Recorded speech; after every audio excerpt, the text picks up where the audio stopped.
السلام عليكم.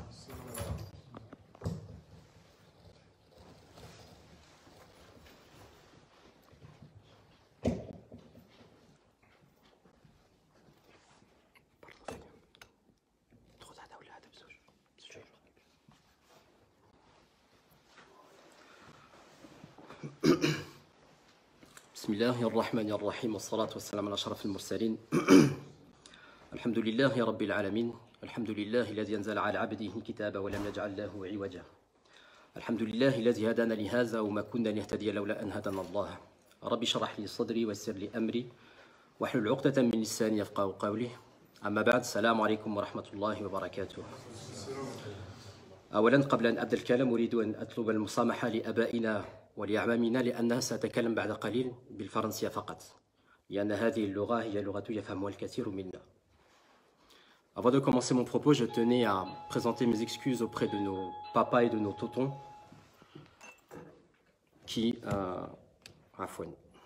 auprès de nos papas et de nos tontons, car je m'exprimerai exclusivement en français du fait que c'est la langue qui est la plus comprise parmi nous et surtout parce qu'il y a une majorité de personnes qui sont pas arabophones parmi nous.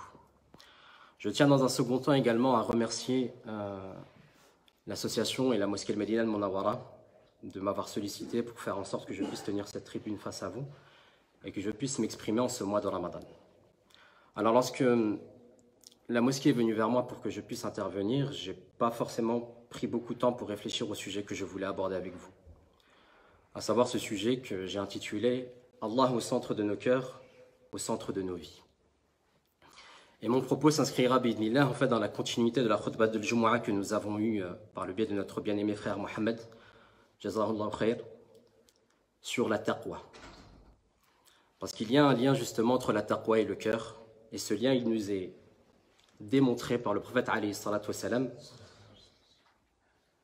en indiquant à 3 reprises son cœur lorsqu'il a dit « At-taqwa hahuna, at-taqwa hahuna, at-taqwa hahuna ». Et taqwa, en fait, c'est la finalité de Ramadan. Dans ce verset que vous connaissez probablement tous, Allah Azza wa Jalla nous dit la chose suivante, بعد أعوذ بالله من الشيطان الرجيم شهر رمضان الذي أنزل فيه القرآن هدى للناس وبينات وهدى من الفرقان. عمي بوسعبي والفرقان جزاك الله خير. Et qui va jusqu'à la fin où justement il mentionne que le Coran est le mois durant lequel que Ramadan est le mois durant lequel le Coran a été révélé et à la fin on a la'allakum tattaqun. Et ce harf qui est à la fin, la alla, en arabe on appelle ça le harf al-raja. C'est une particule en fait qui est utilisée dans la langue arabe afin de donner un espoir, afin de donner, par exemple, quelqu'un qui voudrait dans un langage courant indiquer peut-être j'espère avoir le bac, il va utiliser la alla. Mais lorsqu'Allah Azza wa Jalla utilise la alla, ça signifie la finalité. C'est vrai, c'est ce que l'on a en fait dans la traduction. Peut-être atteindrez-vous la taqwa. Pour indiquer que la finalité du mois de Ramadan, c'est justement la taqwa. Et c'est pour ça qu'en fait, depuis à peu près une dizaine d'années, on remarque un peu partout, et surtout sur les réseaux sociaux et sur les initiatives telles que celle qu'Adam a pu mentionner précédemment concernant notre frère Ismaël, on voit des initiatives qui sont prises pour pouvoir mettre en place des objectifs, mettre en place des programmes, mettre en place des différentes listes de bonnes actions qu'on peut entreprendre pendant Ramadan. Des objectifs qui peuvent être définis de cette manière. Par exemple, quelqu'un, 3 jours avant le mois de Ramadan, va se dire, voilà, je vais me fixer tel objectif. L'objectif sera d'assister à toutes les prières de Tarawih ce mois de Ramadan. On va voir également d'autres objectifs. L'objectif, par exemple, au niveau de la lecture du Coran. Certains vont prendre cet engagement qui consiste à lire de manière complète et intégrale le Coran de Surat al-Fatiha et la Surat al-Nas pendant tout le mois de Ramadan. D'autres vont vouloir le lire 2 fois, d'autres vont vouloir le lire 3 fois. D'autres vont également voir par rapport à leur propre mode de vie. Ils vont se dire, cette année-là, je ne pourrai pas forcément assister aux prières de Tarawih, mais je vais me fixer un objectif qui sera en fait d'accomplir la Salat al-Fajr en Jama'a. Et c'est bien, il y a du khair dedans. Il y a du khair dedans, et effectivement, on voit toutes les initiatives. Et cette initiative qui est prise, c'est également... Comment est-ce que je peux dire ça? Une preuve que l'on croit au message du prophète alayhi salatu wassalam. Parce que cette initiative, elle est prise du fait qu'on a tous, à notre connaissance, ce hadith indiquant qu'à l'arrivée du mois de Ramadan, les shayatines sont enchaînées, les portes du paradis sont ouvertes, les portes de l'enfer sont fermées.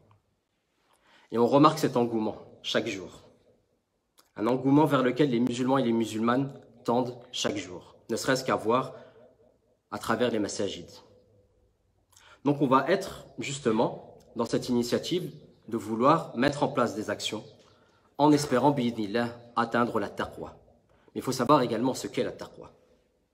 Qu'est-ce que la taqwa? Et on a ce propos qui nous vient lors d'un échange entre Omar ibn Khattab et Ubay ibn Ka'b, radiyallahu anhuma. Ubay ibn Ka'b est venu interroger Omar ibn Khattab de la manière suivante, en lui disant « Ya Amir al-Mu'minin, ô commandant des croyants, comment agirais-tu si tu devais traverser une route épineuse ?» Et c'est effectivement cette image-là qu'Ubay ibn Ka'b nous donne, qui est l'image de la vie. Tous les musulmans doivent suivre Sirat al-Mustaqim, le chemin droit, mais à droite et à gauche, il y a des épines. Il y a des épreuves, il y a des tentations qui veulent nous freiner ou qui veulent nous faire tomber justement dans les buissons dans lesquels contiennent ces épines. Qu'a répondu Omar ibn Khattab à ce moment-là? Il a répondu la chose suivante. Je lèverai mon vêtement jusqu'au mollet, je surveillerai mes pas et je progresserai lentement à chaque pas par peur des épines et par crainte qu'elles ne me piquent. Ubay ibn Ka'b a répondu la chose suivante. Ceci est la taqwa.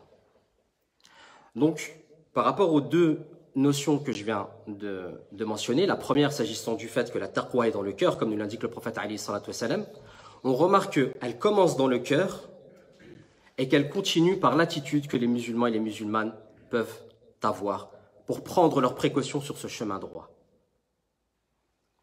Donc, dans cette initiative-là et dans cet élan-là, on va mettre en place des actions pour pouvoir être dans l'accomplissement des bonnes œuvres et du amal salih. Islamiquement parlant, les actes peuvent être divisés en 3 catégories, ou du moins en 3 classes. Il y a les actes du cœur, il y a les actes de la langue, et il y a les actes du corps.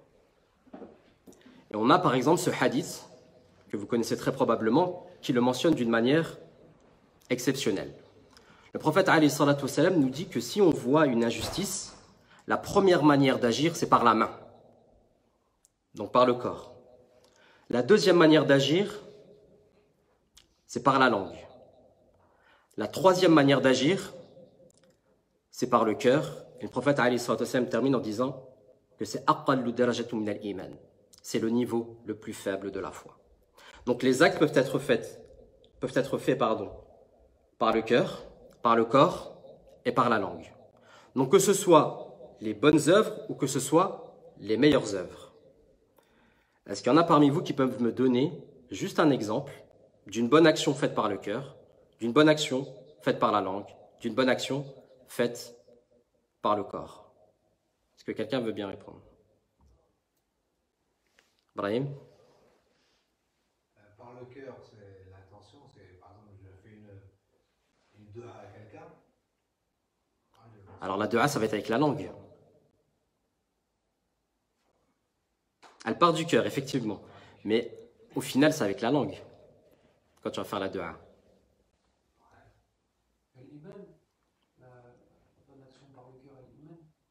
Alors l'iman, c'est quelque chose qui englobe tout ça.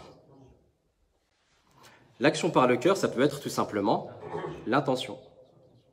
L'aniya, al-ikhlas. Donc on vient de citer une action par le cœur, une action par la langue, une bonne action par le corps. Tu dégages quelque chose de la route, une bouteille cassée, tu nettoies une route. Alors dégager la route. Effectivement, c'est une bonne action et on a même un hadith qui va dans ce sens-là en disant que c'est le degré minimum de la foi. Maintenant, donnez-moi une mauvaise action du cœur, une mauvaise action de la langue et une mauvaise action du corps.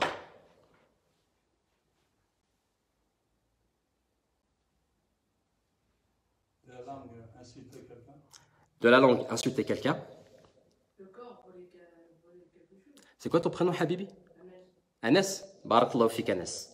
Effectivement, le fait de voler quelqu'un, c'est une mauvaise action du corps. Il en manque une, c'est mauvaise action du cœur. Le hasad, l'envie, le fait d'être envieux envers quelqu'un.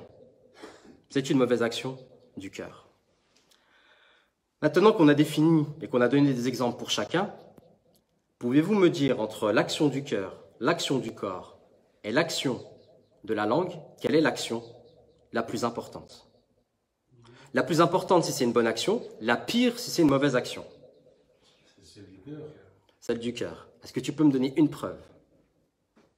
C'est toujours lié, il faut avoir la foi avant de. Naam. Voilà. Naam. Il accepte Salah par exemple, c'est le niyya نتاعك ماشي. C'est elle le moteur en fait de toutes les actions. Le cœur est le moteur de toutes les actions. Sofiane Saouri, qui est un grand savant de l'islam, rahmatullah alayh, disait que le péché du cœur était pire que le péché du corps. Et on a un exemple dans l'histoire de la création. Je ne dis pas l'histoire de l'humanité parce que les deux exemples que je vais sortir, parmi les deux exemples que je vais citer, il y en a un, ce n'était pas un être humain. C'était Iblis. Que nous dit Allah Azza wa Jal à propos d'Iblis? Il nous dit la chose suivante. وَإِذْ قُلْنَا لِلْمَلَائِكَةِ اسْجُدُوا لِآدَمَ فَسَجَدُوا إِلَّا إِبْلِيسَ أَبَى وَاسْتَكْبَرَ وَكَانَ مِنَ الْكَافِرِينَ. Et nous avons ordonné, nous avons dit aux anges de se prosterner, tous se prosternèrent, excepté Iblis, qui a refusé, qui a été pris d'orgueil, de kibr, et qui a été du nombre des rebelles. On a également une autre erreur, parce que ceci c'est la première erreur qui a été faite par Iblis. On a une autre erreur qui a été faite juste après, par Adam. وَإِذْ قُلْنَا يَا آدَمُ اسْكُنْ أَنْتَ وَزَوْجُكَ الْجَنَّةَ وَكُلَا مِنْهَا رَغَدًا حَيْثُ شِئْتُمَا وَلَا تَقْرَبَا هَذِهِ الشَّجَرَةَ فَتَكُونَا مِنَ الظَّالِمِينَ. Il a été ordonné à Adam et à son épouse de descendre ou de vivre dans le paradis et de profiter de tous les bienfaits qu'Allah Azza wa Jalla leur donnait, de profiter amplement de tout ce qu'Allah Azza wa Jalla leur donnait. Il leur a été ordonné une seule chose, de ne pas s'approcher de cet arbre, sinon il finirait du nombre des injustes. Qu'est-ce que l'histoire nous apprend? Elle nous apprend que Adam a fini par manger de cet arbre. Donc on a Iblis d'un côté qui commet sa désobéissance de se prosterner lorsqu'Allah Azza wa Jalla lui a dit, et Allah Azza wa Jalla wa a'lamul alimin, et malgré tout il a posé la question à Iblis. قال يا إبليس ما منعك أن تسجد لما خلقت بيدي أستكبرت أم كنت من العالين. Il a posé la question à Iblis en lui demandant pourquoi est-ce que tu ne t'es pas prosterné devant ce que j'ai créé de ma main? Est-ce que tu t'es enflé d'orgueil ou est-ce que tu t'es cru supérieur à lui? Quelle a été la réaction d'Iblis à ce moment-là?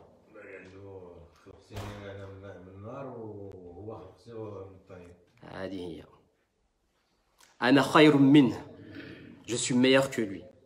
Tu m'as créé de feu, tu l'as créé de terre. Donc, en plus de ça, il a désobéi la première fois, mais il en rajoute une couche justement en lui expliquant que voilà, moi je reste sur ce statut-là, le statut selon lequel je suis meilleur que lui, je n'ai pas à me prosterner devant lui. Il a effectivement commis un acte de désobéissance lorsqu'il lui a été ordonné de se prosterner, mais son acte de désobéissance du corps découlait à la base du cœur, parce que le kibr, c'est une mauvaise action du cœur à la base. Tandis que Adam, effectivement, il a mangé de l'arbre. Mais quelle a été justement la réaction de Adam?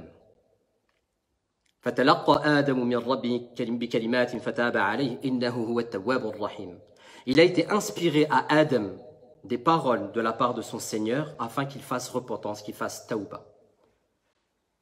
Il a été inspiré par Allah Azza wa Jal par des paroles que nous récitons continuellement dans le Coran et que nous avons probablement appris également dans nos invocations. رَبَّنَا ظَلَمْنَا أَنفُسَنَا وَإِن لَمْ تَغْفِرْ لَنَا وَتَرْحَمْنَا لَنَكُونَنَّ مِنَ الْخَاسِرِينَ. Ô mon Seigneur, nous avons certes commis des excès à notre propre encontre. Si tu ne nous fais pas miséricorde et si tu ne nous pardonnes pas, nous serons certes parmi les perdants. Tandis que Iblis n'a pas pu revenir sur son acte parce que son kibr était trop grand, Adam, malgré son acte du corps qui ne découlait pas forcément d'un acte du cœur, il n'était pas mauvais à l'intérieur, c'est juste qu'il a fauté. Il a fait acte de repentance. Il nous a inspiré à nous également ces paroles-là. Et Allah Azza wa Jal lui a pardonné. Donc le cœur est la base de tout. Du cœur découle le reste de nos actions, que ce soit du corps ou que ce soit de la langue.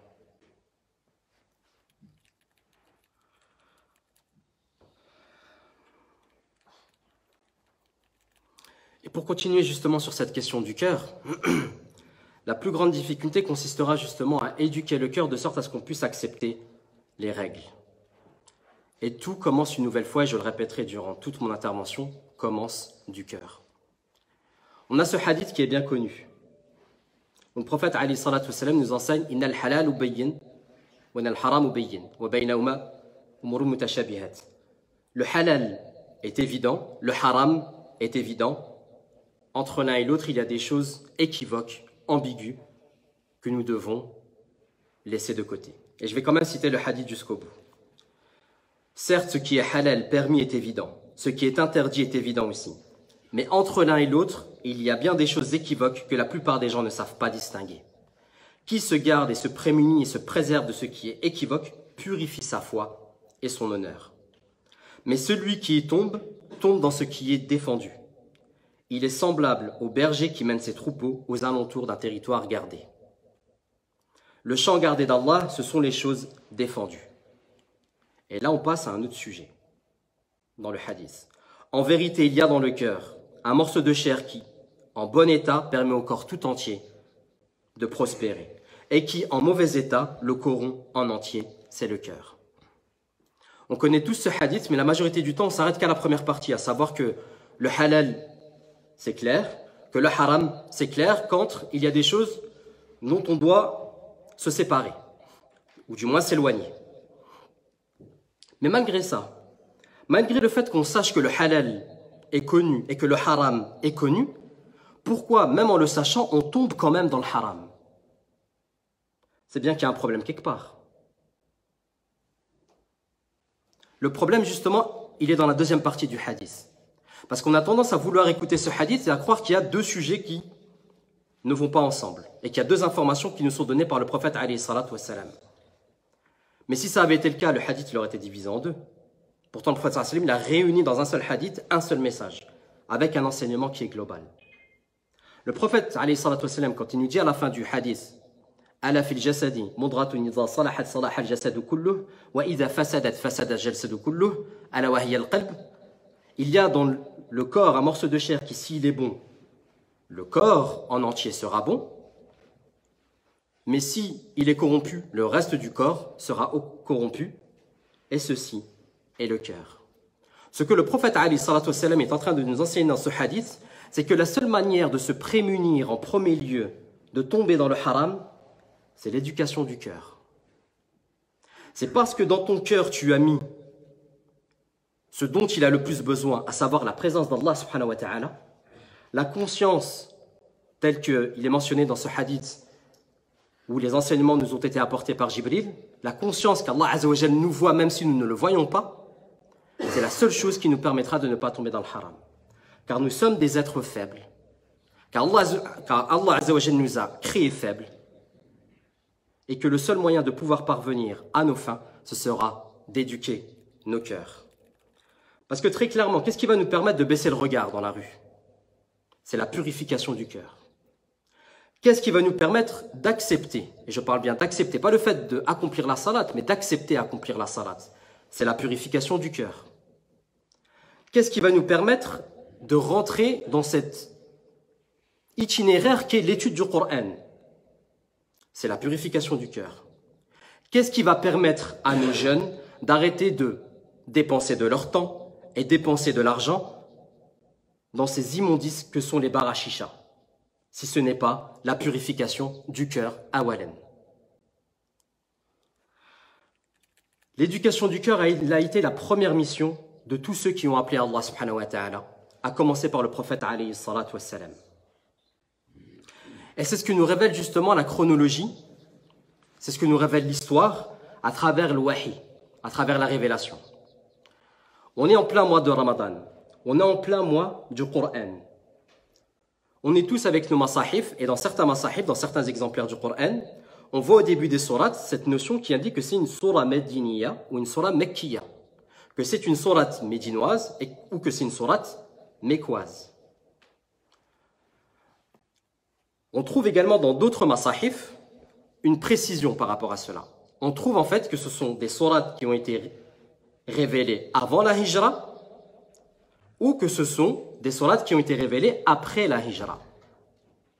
Parce qu'effectivement, parfois vous allez voir certains passages où c'est indiqué au-dessus sourate Mediniya, c'est une sourate médinoise, mais en réalité elle a été révélée à Mecca. Pourquoi? Parce qu'en fait c'est une indication temporelle, c'est pas une indication de lieu. Ça ne veut pas signifier voilà où est-ce qu'elle a été révélée. C'est voilà à quelle période elle a été révélée. À la période de Mecca ou à la période de Médina.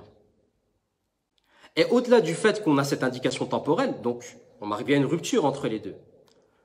Il y a eu le wahi, il y a eu la hijra près d'une dizaine d'années après, et il y a eu la fin du wahi près d'une dizaine d'années après. Donc on a 10 ans d'un côté, 10 ans de l'autre, à peu près. Au-delà du fait de savoir qu'elles ont été révélées avant ou après la hijra, il y a le sujet, et les sujets qui sont abordés en fait à l'intérieur de ces sourates. Et les sourates mekkiya, vous en connaissez. Ce sont celles, pour la majorité, qu'on utilise dans les salawats et qui sont dans la fin du mushaf. Et elles ont une particularité, contrairement aux sourates qui sont madiniya. Les sourates madiniya, ça va être le hukm, ça va être la sharia, ça va être tout l'aspect juridique, ça va être la mise en application des règles, les règles du commerce, les règles du mariage, les règles du divorce, les règles de la relation entre les êtres humains, quelles qu'elles soient. La première partie de la révélation, ça va être uniquement sur Allah. Qui est Allah? Qui es-tu vis-à-vis d'Allah? Qui est Allah pour toi? Vous prenez ne serait-ce qu'une des magnifiques sourates qu'on connaît tous, sourate ad-Duha. Et quand on commence à s'imprégner de ce message-là, on se rend compte en fait de la grandeur qu'il y a d'Allah Azza wa Jalla. Et de comment, dans ces circonstances qui étaient celles du prophète alayhi salatu wassalam, il ne l'a jamais abandonné. Et quand bien même cela a été révélé au prophète alayhi salatu wassalam, c'est à nous également de s'imprégner de ce message-là, pour comprendre que jamais Allah Azza wa Jalla ne nous abandonnera. Mais imaginons si le Coran était descendu, voilà, le prophète alayhi salatu wassalam descend de Ghar Hira avec le Coran tel qu'on le connaît à l'heure actuelle, avec les 604 pages, et nous disant, voilà, faites avec. Comment est-ce qu'on aurait réagi? Comment est-ce que les musulmans de l'époque auraient réagi? On a Ummuna Aïcha, radiallahu anha, qui nous donne cette indication. Quand les gens ont embrassé l'islam, les versets concernant les choses légales et illégales ont commencé à être révélés. Si la première chose à être révélée avait été « ne buvez pas des boissons alcoolisées », les gens auraient dit « nous ne laisserons jamais les boissons alcoolisées ». Et s'il avait été révélé « ne commettez pas de rapports sexuels illégaux, ne commettez pas la fornication, ne commettez pas zina », ils auraient dit « nous n'abandonnerons jamais les rapports sexuels illégaux ». Pourquoi? Parce qu'Allah Azza wa Jal, c'est celui qui nous connaît le mieux, puisque c'est lui qui nous a créés. Et il savait qu'avec les êtres humains qui étaient à l'époque et que nous sommes de manière générale, car la révélation a été révélée pour l'ensemble de l'humanité, même si on est en 2019 ou en 1440, le message reste d'actualité pour nous, il savait qu'on ne peut pas passer du tout au tout. Il y a un travail à faire. Et ce travail consiste en une chose, et c'est le travail que les Sahaba radiallahu anhum ont effectué. Le travail du cœur. Leur cœur était plein de mauvaises choses, d'immondices et de choses pour lesquelles le cœur n'a pas été créé. Le cœur a été créé pour adorer Allah Azza wa Jalla. À l'époque où il y a eu la révélation, les Quraysh adoraient tout sauf Allah Azza wa Jalla, avec toutes les divinités qu'il y avait, avec toutes les pratiques qu'il y avait, le fait de faire le tawaf totalement nu par exemple, le fait de consommer des boissons alcoolisées, le fait de se donner au jeu de hasard. Mais il a fallu justement faire en sorte de retirer tout ça, dans un premier temps, de nettoyer le cœur pour faire en sorte de le remplir de la lumière d'Allah Azza wa Jal, à commencer par le tawhid. Et c'est là où, à ce moment-là, quand le tawhid est bien dans nos cœurs et qu'on ne va pas ressortir comme étant des cours qu'on apprend comme si on les apprenait à l'école, un tawhid qui implique justement notre cœur et qui implique notre corps par la suite. C'est là où le cœur finit par se plier aux injonctions d'Allah Azza wa Jal et à ce pourquoi il a été créé. Et ce processus-là, en fait, ça nous donne une indication claire et noble de la manière dont ont fonctionné les compagnons, les sahaba. On ressort tout le temps, en fait, cette phrase qu'on connaît, qui est mentionnée à maintes reprises dans le Coran, qui est « Sami'na wa ata'na ». Nous avons entendu et nous avons obéi. Un exemple de « Sami'na wa ata'na », c'est lorsque Allah Azza wa Jal a décidé de changer la Qibla. À la base, les musulmans priaient en direction d'Al-Aqsa, de Jérusalem. Puis, Allah Azza wa Jal a décidé de changer cette Qibla et d'en faire la direction de Mecca. Lorsque justement la révélation a été révélée, il y a eu une mosquée dans la banlieue de Médine qui a reçu cette information alors qu'ils étaient en train de prier la prière de l'Asr. Ils ont reçu cette information alors qu'ils étaient en train de prier l'Asr, comme nous on a prié l'Asr tout à l'heure. Et quand vous regardez bien, on a Médine qui est ici, on a l'Aqsa qui est plus au nord, et on a Mecca qui est plus au sud. Imaginez si quelqu'un rentre là, et venez nous dire, Allah Azza wa Jal a décidé de changer de qibla. On se retrouve tous à faire une rotation de 180 degrés à devoir prier vers la ZAC. Mais parce que justement ils avaient cette conscience que lorsque les ordres d'Allah étaient donnés, il fallait obéir. En pleine salat, ils ont obéi à l'ordre d'Allah Azza wa Jal. Mais pour en arriver là, parce que comme on l'a dit, comme Aïcha justement, radiallahu anha nous l'informe, pour en arriver justement à accepter les ordres, ça commence par cette éducation du cœur. Al-qalb, al-qalb, al-qalb. On ne peut pas passer du tout au tout. Et c'est un message également pour nous, acteurs de la da'wa. On ne peut pas en fait venir vers quelqu'un et lui dire « Écoute, arrête de boire, va faire la prière, arrête de jouer au tiercé. Pourquoi tu traînes comme ça ?» Non. Si dans son cœur, justement, il n'y a pas encore Allah Azza wa Jal, parce qu'il y a des personnes autour de nous, et ça, hélas, c'est une réalité, ils peuvent s'appeler Nourdin, ils peuvent s'appeler Mohammed, ils peuvent s'appeler Abd Samad, ils peuvent s'appeler Abd al-Haq. Et pourtant, ils n'ont jamais entendu le nom d'Allah. Ce sont nos voisins, ceux qui sont à l'extérieur. Certains n'ont jamais entendu l'azan. Certains n'ont jamais pris le temps de rentrer en conversation avec Allah subhanahu wa ta'ala à travers le Coran. Et tu crois que toi, tu vas venir comme ça et tu vas essayer de réformer leur vie alors que ça n'a même pas été la méthodologie d'Allah Azza wa Jal et pas la méthodologie du prophète alayhi salatu wassalam? Non, il y a un travail à faire derrière. Il y a l'éducation du cœur.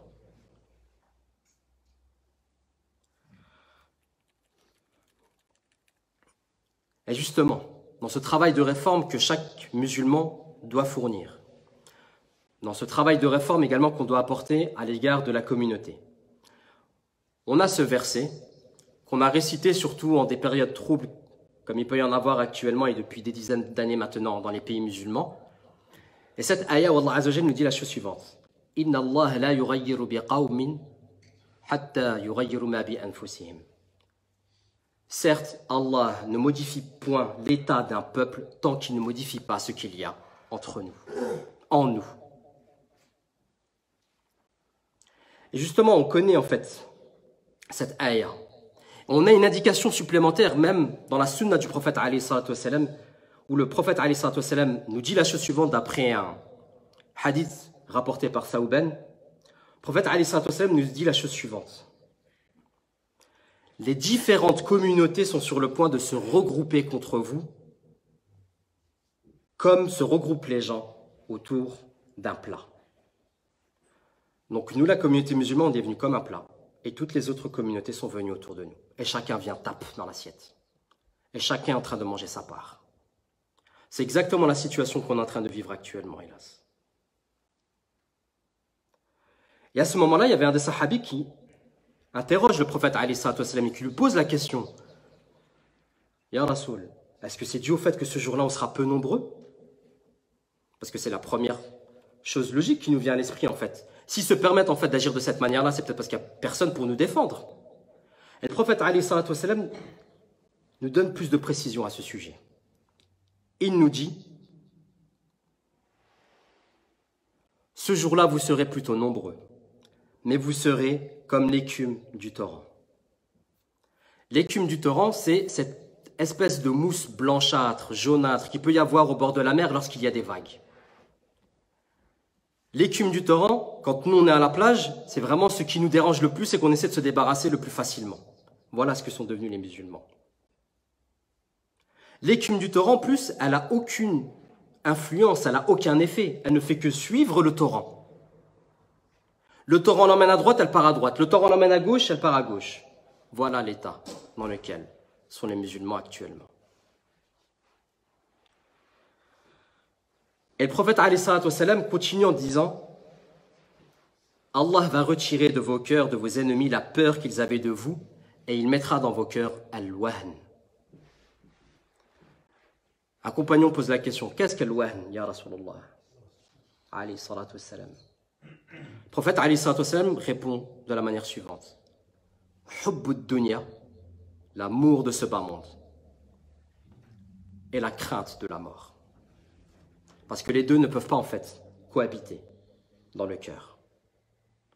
Hubbud dunya, c'est ce qui ne peut pas cohabiter avec l'amour d'Allah dans le cœur d'un musulman. Hubbud dunya, c'est ce qui va faire en sorte de t'attacher davantage à cette vie et qui va faire en sorte que tu vas détester la mort et la rencontre d'Allah subhanahu wa ta'ala. Et justement, comme on parle de hubbud dunya et qu'on parle de l'amour d'Allah, effectivement on parle du cœur, donc on parle de l'amour.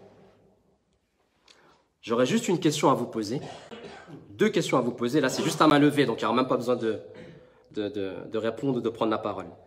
Qui parmi nous aime Allah? Levez la main. Ceux qui veulent lever la main. J'espère que vous aimez Allah, sinon on ne serait pas dans la mosquée déjà. Maintenant, une autre question.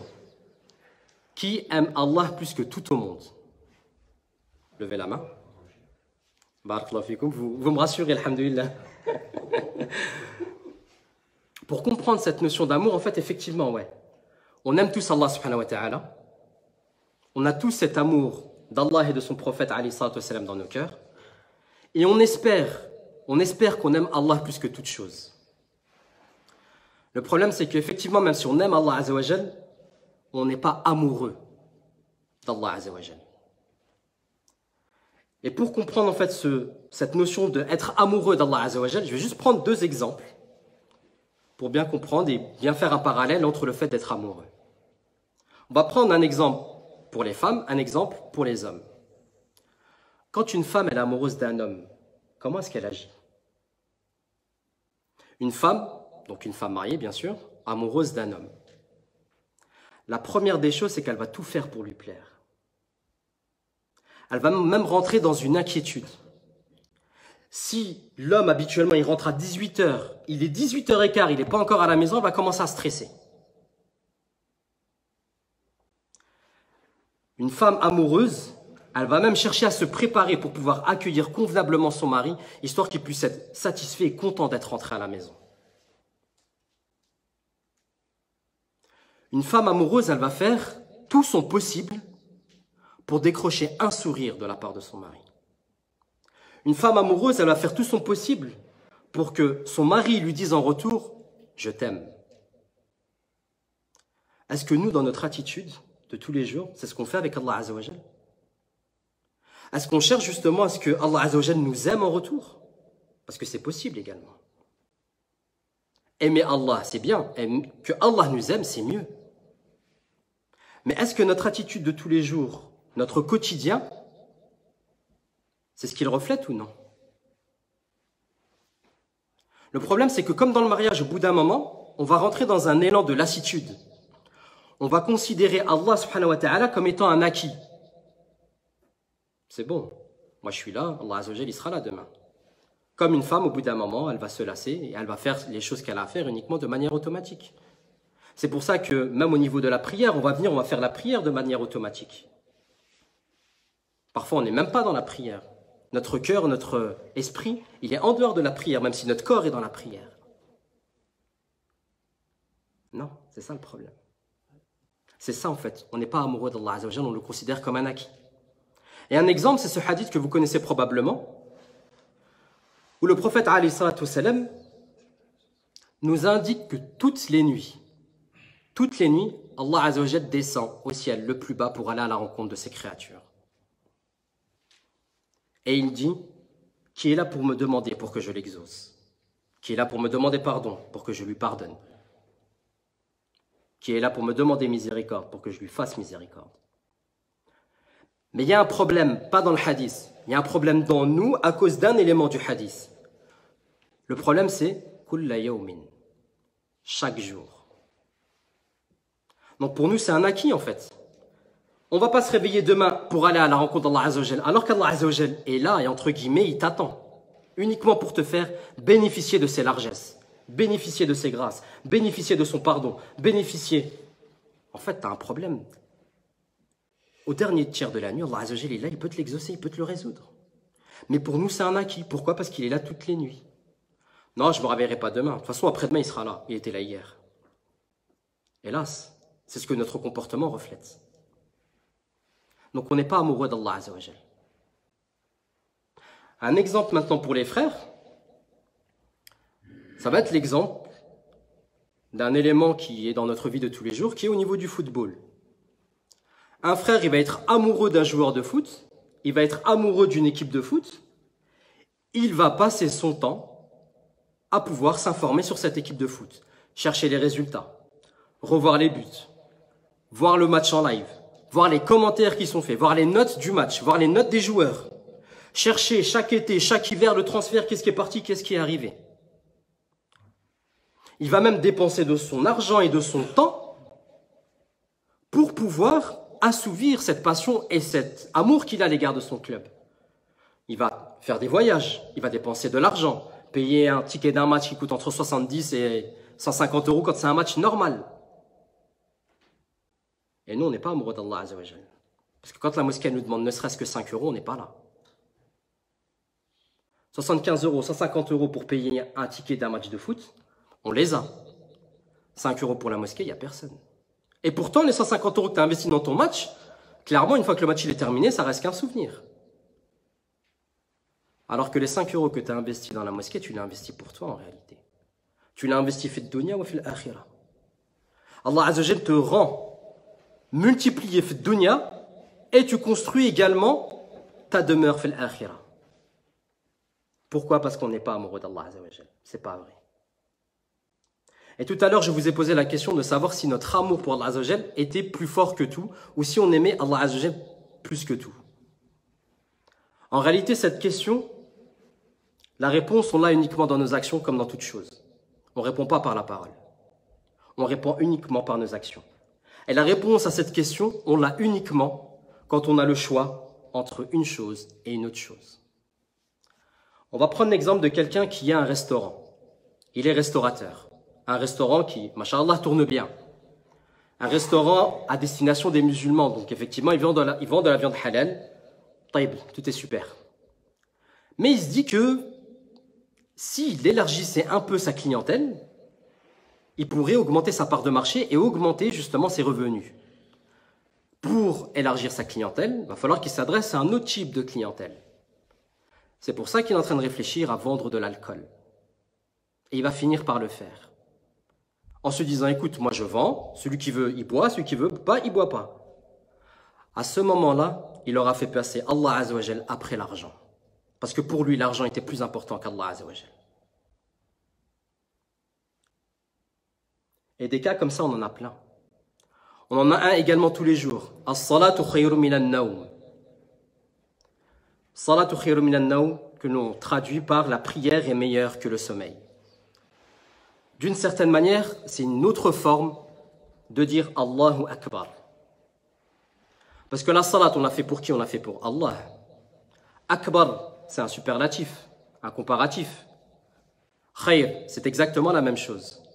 Donc à ce moment, la salat khayru minan nawm, c'est-à-dire qu'à ce moment-là, Allah akbaru minan nawm. Et pourtant, malgré ça, c'est pas ce qui nous empêche justement de, parfois, si ce n'est pas de manière régulière, de repousser la salat. Pourquoi? Parce que dans nos cœurs, le repos est plus important qu'Allah Azza wa Jal. Et des exemples comme ça, il y en a plein. On va donner également un autre exemple. Alhamdulillah, Allah Azza wa Jal t'a fait bénéficier de son rizq. Tu as pu parvenir à mettre une épargne de côté. Tu as mis une certaine somme d'argent dans ton compte. Mais à l'esprit, la première chose qui te vient, c'est soit construire une maison, soit acheter une voiture, et tu as complètement oublié le cinquième pilier de l'islam, qui est l'accomplissement du hajj.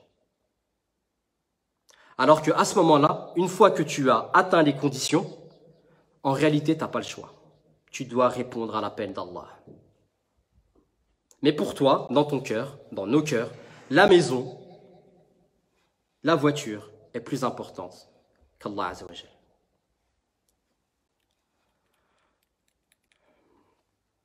Et ça, de toute façon, en fait, on s'en rendra compte Yawm al-Qiyamah. Parce que toutes ces œuvres qu'on est en train de mettre en place pendant le mois de Ramadan, on en découvrira le résultat de nos efforts uniquement Yawm al-Qiyamah. Yawm al-Qiyamah qu'on appelle également Yawm al-Hisab, que l'on peut traduire par le jour de la comptabilité. Et cela, on se rendra compte que toutes nos actions, que tout ce qu'on a pu entreprendre, que tout ce qui est de plus important, en fait, c'est quoi? C'est le cœur. Allah Azza wa Jalla nous dit dans le Coran, Yawma la yanfa'u malun wala banun illa man ata Allahu biqalbin salim. Ce jour-là, où ne seront bénéfiques ni les biens de ce monde, ni les enfants, si ce n'est celui qui viendra à Allah avec un cœur sain. Donc, comme on l'a dit, Hubbud dunya et Hubbullah ne peuvent pas cohabiter dans le cœur. Et je tiens quand même à élargir mon propos et à nuancer mon propos. N'allez pas croire que je vais dire que, effectivement, on ne peut pas profiter des largesses qu'Allah Azza wa Jalla nous donne. Non. C'est juste qu'en fait, les largesses qu'Allah Azza wa Jalla nous donne à travers nos épouses, à travers nos enfants, à travers l'argent, à travers tous les biens qu'il nous donne, ça ne doit pas pénétrer nos cœurs. Et ça ne doit pas nous faire dévier du chemin droit d'Allah Azza wa Jalla. C'est tout. Profitons de ce qu'Allah Azza wa Jalla nous donne, mais restons sur le droit chemin. Et la seule chose qui nous permettra, bi'idnillah, de rester sur le droit chemin, c'est effectivement le fait d'entretenir cette relation avec Allah Azza wa Jalla pour pouvoir purifier son cœur. Et les seules manières justement de pouvoir parvenir à la purification du cœur, à la tazkiyatun nafs, il y en a deux. La première, c'est de puiser notre force, de puiser notre inspiration, de puiser également dans les messages et dans l'étude du Coran, pour qu'on puisse s'en inspirer et qu'on puisse le mettre en application. La deuxième des choses, c'est également s'inspirer du modèle du prophète alayhi salatu wassalam, et de s'en inspirer également par le cœur, pas uniquement par le corps. Parce que c'est bien beau de venir avec une barbe bien fournie, c'est bien beau également de venir et de taper des coups de siwak sur ses dents, c'est bien beau de venir avec un qamis, mais si ton cœur il est absent, wallahi ça vaut rien. Et ça on s'en rendra compte uniquement yawm al-qiyamah. Wallahu a'lam. Subhanakallah wa bihamdika ashhadu an la ilaha illa anta astaghfiruka wa atubu ilayk. Subhana rabbika rabbil izzati amma yasifun wa salamun alal mursalin walhamdulillahi rabbil alamin.